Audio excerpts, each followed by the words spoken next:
ئێمە وەکو کۆمەڵک لە بەشداروانی پرۆژەی شاری قەڵای شێوانە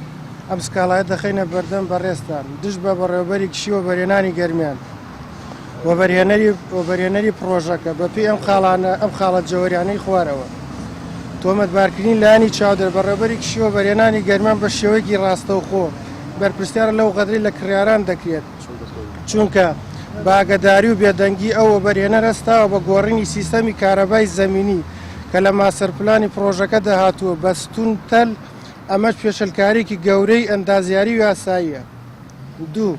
فێڵی دارایی وەرگرتنی پارەی زیادە بەپێی نوێترین راپۆرتی لیژنەی پزیشکی دادگای بەرایی لیژنەی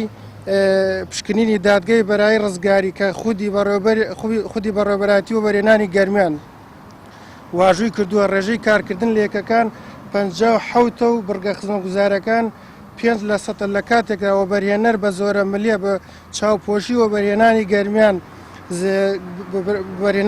زیاتر لە 43% پارەیەکەکانی لە کڕیاران وەرگرتووە. ئەمەش نەک هەر پێشەلکاریە بەڵکو جۆرێکە لە فێڵی دارایی بەرامبەر بە هاوڵاتیان. دوو سێ